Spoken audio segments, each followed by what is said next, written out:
నమస్తే అన్న, ఏ ఊరన్నా? మాది పాలకుర్తి అన్న. నేను ఉస్మానియా యూనివర్సిటీలో పిహెచ్డి చేస్తున్నా. మరి పాలకుర్తి కాన్స్టిట్యున్సీ. ఓకే, ఎలా ఉందన్న రాష్ట్రంలో కాంగ్రెస్ పరిపాలన?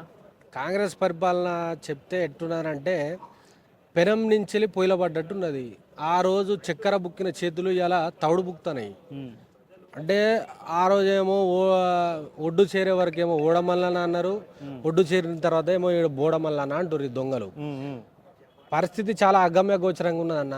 తెలంగాణ రాష్ట్రంలో సబ్బండ వర్గాలు, రైతులు, కార్మికులు, ఉద్యోగులు, నిరుద్యోగులు, యువకులు, విద్యార్థులు, మేధావులు సైతము ఇవాళ ఆలోచనలో పడ్డారు. అరే మేము ఎవరిని తీసుకొచ్చి పెట్టినాం నాయన ఈ తెలంగాణకి. మనం ఏదో ఎన్నో ఆశలతోటి ఇవాళ తెలంగాణ రాష్ట్రంలో కాంగ్రెస్ ప్రభుత్వానికి ఓటేస్తే అడియాశలు చేసి మమ్మల్ని మొత్తము పాతాలను తొక్కుతుర్రి దొంగలు అని చెప్పేసి ఇవాళ పాపం ఆలోచనలో పడ్డారు. ఇవాళ అన్న, నువ్వు వన్ సైడ్గా మాట్లాడొద్దు, బయాస్గా మాట్లాడొద్దు. సుపరిపాలన సాగుతుంది రాష్ట్రంలో. ఎటు చూసినా మంచి హామీలు ఇస్తున్నాము, ఉచిత బస్సు ఇచ్చాము, రైతులకి రైతు బంద్ వేసాము. మళ్ళీ నిన్న సీఎం గారు కూడా పాలమూరులో మీటింగ్లో చెప్పారు, ఇదిగో మీకు నైట్ 12 దాటితే మీకు మెసేజ్లు వస్తాయి.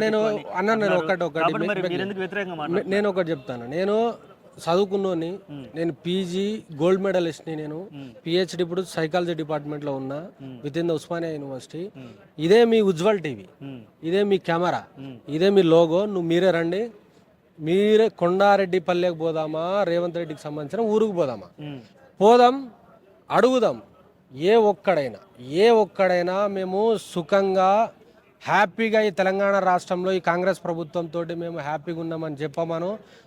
నేను ఇదే రేవంత్ రెడ్డి గారి కారు అడిగి ఆయనకు డ్రైవర్ పని చేస్తాను. నేను ఈ సవాలు నేను విసురుతున్నా. మీరు అడిగిరు కాబట్టి నేను మీకు చెప్తున్నా, బాజాప్తగా వెళ్దాం. వన్ సైడ్ మాట్లాడుతున్నారని చెప్తారు కదా, పోదాం. ఆ ఊరు కాదు, ఈ తెలంగాణ రాష్ట్రంలో ఉన్నటువంటి 119 కాన్స్టిట్యున్సీలలో దాదాపుగా 12,000 గ్రామాలకు పోదాం. 7 గంట ఆడికి పోదాం. ఏ ఒక్కరు కూడా హ్యాపీగా లేరు. ఇదే మొన్న గ్రామ సభలు జరిగితే ఉరికిచ్చిళ్ళు. హ్యాపీగా ఉంటే ఎమ్మెల్యేలను, అధికారులను అడుగుతారా? ఎవడైనా అడుగుతారా? ఒక ప్రభుత్వం మీద నమ్మకమే ఉన్నదనుకో, ఇయ్యాల కాకపోయినా రేపు చేస్తారు కాబట్టి కామ్గా ఉండరు, రేపు చేస్తారని చెప్పేసి వాళ్ళే అనుకుంటారు, సముదాయించుకుంటారు. కానీ ఆ పరిస్థితి ఎక్కడ లేదు, ఎక్కడ నమ్మకం లేదు. నీకు ఇంకోటి, మీరు నిన్నటి సభ గురించి చెప్పారు, మాట్లాడారు. స్పీచ్ స్టార్ట్ అయినప్పుడేమో రాత్రి 12 దాటితే ఇవాళ హాలిడే ఉన్నది, రాత్రి 12 దాటితే మేము రైతు భరోసా మీ యొక్క ఫోన్లల్లో పడుతుంది, టింగ్ టింగ్ టింగ్ టింగ్ అని వస్తుందని రేవంత్ రెడ్డి గారు అన్నారు. 17వ నిమిషం దాటంగానే, స్పీచ్లో 17వ నిమిషం దాటంగానే మార్చి 30 నాడు వస్తాయని చెప్పేసి మాట్లాడుతారు. అని అంటే ఈ సిగ్గున్నదా ఈ దొంగలకు అని అడుగుతా ఉన్నాం మేము. ఇప్పుడు స్వయాన ఒక రాష్ట్రానికి సంబంధించిన ముఖ్యమంత్రి ఇలాంటి లత్కోర్ మాటలు, ఇలాంటి లుచ్చా మాటలు, ఇలాంటి అబద్ధపు మాటలు మాట్లాడితే ఈ తెలంగాణ రాష్ట్రం యొక్క పరువు ఏడుంటుంది, ఏడబెట్టుకోవాలి. తెలంగాణ రాష్ట్రము నాడు ఫస్ట్ ఉన్నదని చెప్పుకున్నాం మనము, ఇవాళ అబద్ధపు మాటలు మాట్లాడతారా అనే ముఖ్యమంత్రి ఉండి? నీకు తెలియదా? నీకు రాసిచ్చే అధికారులు సరిగా లేడా? ఇప్పుడు బడ్జెట్ ఎంత ఉన్నది, డబ్బులు ఎంత ఉన్నాయి అనేది నీకు తెలియదా? అరే తెలియకపోతే అధికారిని అడుగు, మనం ఎప్పుడు ఇస్తామని చెప్పేసి క్లారిటీ లేదా?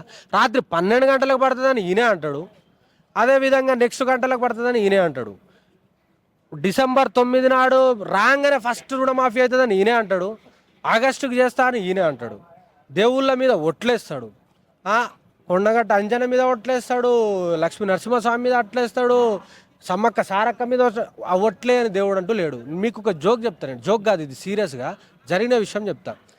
దేవుళ్ళందరూ మీటింగ్ పెట్టుకున్నారన్న, వైకుంఠంలో దేవుళ్ళందరూ మీటింగ్ పెట్టుకున్నారు. ఏమని? లక్ష్మీ నరసింహస్వామి గారు, కొండగట్ట అంజన్న, వేములవాడ రాజన్న, సమ్మక్క సారళమ్మ, మా భద్రకాళి, వరంగల్ భద్రకాళి, వీళ్ళందరూ కూర్చొని మాట్లాడుకుంటారు. హుటాహుటిన సమావేశం పెట్టుకున్నారు. ఏమైందన్నా అని అంటే, ఈ గాడిది కొడుకు మన మీద ఒట్టేసిండి, ఇప్పటి వరకు రుణమాఫీ చేయకపోయా, మన దగ్గరికి నమ్మకం వస్తలేదు జనాలకు, మన కాడికి ఎవడు వస్తలేడు అని చెప్పేసి మీటింగ్ ఎట్లా చేద్దాం ఏందనేది మాట్లాడుకుంటా ఉన్నారు. అట్లా నుంచి వెళ్ళి తిరుపతి పోతున్నారు. తిరుపతి వెంకటేశ్వర స్వామిను కాణిపాక వరసిద్ధి వినాయకం పోతున్నారు. అరే ఏందా మీరు గిట్ల ఊడావుడ్డిగా గీడ మాట్లాడుకుంటారు ఏందని అడిగితే, మా ముఖ్యమంత్రి గారు గిట్ల చేసిండు, హామీలు ఇచ్చిండు, వాళ్ళకు ఒట్లేసిండు మా మీద, జనాలు మా దగ్గరికి వస్తలేరు భక్తులు అని చెప్పేసి అని అంటే, అమ్మ దండం పెడతానే, మీ ముఖ్యమంత్రికో దండం, మీకో దండము, మేము తెలంగాణలో ఉంటే మా మీద కూడా ఒట్లేసేటోడు, బతికిపోయినాం అని చెప్పేసి వాళ్ళు వెళ్ళిపోతారు. అని అంటే దేవుళ్ళు సైతము రేవంత్ రెడ్డిని చూస్తే భయపడే పరిస్థితి తెలంగాణలో ఉన్నది. 100కి 200% ఉన్నది. అరే సిగ్గుండాలే భయ్, దేవుళ్ళ మీద ఒట్లేసినావు నువ్వు. 100% రుణమాఫీ చేస్తానన్నావు. నీకు సంబంధించిన మంత్రివర్గంలో ఉన్నటువంటి మంత్రులే ఒకడేమో 60% అయిందంటాడు, ఇంకొకటి 70% అయిందంటాడు, ఇంకొకటి అసలే కాలేదంటాడు, ఈయనేమో 100% అయిందంటాడు. అంటే క్లారిటీ ఎవరికి ఉన్నది? మీడియాకు ఎవరు డెలివర్ చేయాలనేది కనీసం సోయి ఉన్నదా? మీరు మాట్లాడుకొని ఫలానా వ్యక్తి ఇగో ఈయన మాట్లాడతాడని చెప్పేసి ఒకటి మాట్లాడే క్లారిటీ ఉన్నదా వీళ్ళకు? ఎవ్వరికి వచ్చినట్టు వాదనలు, ఎవ్వరికి వచ్చిన హామీలు, ఉత్త కథ మొత్తం కుక్కలు చంపిన విస్తరాకు చేస్తారు తెలంగాణలో. ఓకే, మరి ఇంకా 4 సంవత్సరాలు ఉంది కదా పరిపాలన, ఎలా ఉండబోతుంది అనుకుంటున్నారు? తెలంగాణలో వీళ్ళు ఇచ్చిన హామీలను నెరవేర్చకపోతే అన్న, తెలంగాణలో వీళ్ళు ఇచ్చిన 6 గ్యారంటీలు 420 హామీలు నెరవేర్చకపోతే నిరుద్యోగులకు ఇచ్చినటువంటి మా నిరుద్యోగులు లేకపోతే ఇవాళ తెలంగాణలో కాంగ్రెస్ ప్రభుత్వం లేదు. గడప గడపకు పోయినాం, ఊరు ఊరు పోయినాం, వాడ తిరిగినాం, ప్రతి ఒక్కరిని తట్టినాం, ప్రతి ఒక్కరిని ఉత్తేజభరితం చేసినాం, ప్రతి ఒక్కరిని జాగృతం చేసినాం. అరే భయ్ కేసీఆర్ పోతే బాగుంటుంది, కాంగ్రెస్ వస్తే మంచిగా ఉంటుంది అని చెప్పేసి వీళ్ళకి ఏరి మన బతుకులు మారుతాయని చెప్పేసి ప్రతి ఒక్కరు జాగృతం చేసి ఇవ్వాలి. ఓట్లు వేపిస్తే సంవత్సరానికి 2 లక్షలు ఇస్తా అన్న ఉద్యోగాలు లేవు. 10వ తరగతి పాస్ అయితే 10,000 ఇస్తా అన్నాడు, ఇంటర్ పాస్ అయితే 20 అన్నాడు, డిగ్రీ పాస్ అయితే 50 అన్నాడు, పీజీ పాస్ 1,00,000 అన్నాడు, నేను పిహెచ్డి నాకు 5 లక్షలు ఇస్తా అన్నాడు. ఏది లేదు. నిరుద్యోగ ప్రతి 4,500 ఇస్తా అన్నారు, అమ్మాయిలకు స్కూటీలు ఇస్తా అన్నారు, వైఫై ఫ్రీ ఇస్తా అన్నాడు. ఏది లేదు. ప్రతి ఒక్కరూ నిరుద్యోగులు గమనిస్తూ ఉన్నారు, రైతులు గమనిస్తూ ఉన్నారు, మేధావులు గమనిస్తూ ఉన్నారు, జర్నలిస్టులు గమనిస్తూ ఉన్నారు. మొన్న గ్రామ సభలలో ఉరికిచ్చలు ఎమ్మెల్యే అన్నాడు. రేపటి రోజున వస్తే ఇవాళ బట్టలతోటే పోయారు వీళ్ళు. రేపటి రోజున వీళ్ళు ఇచ్చిన హామీలు కంప్లీట్ చేయలేదనుకో బట్టలు గిట్టలు లేకుండా అండర్ వేర్ల మీద ఉరికిస్తారన్న తెలంగాణలో. తెలంగాణకు పోరాటం కొత్త కాదు, తెలంగాణలో ప్రశ్నించడం కొత్త కాదు, తెలంగాణలో త్యాగాలు కొత్త కాదు.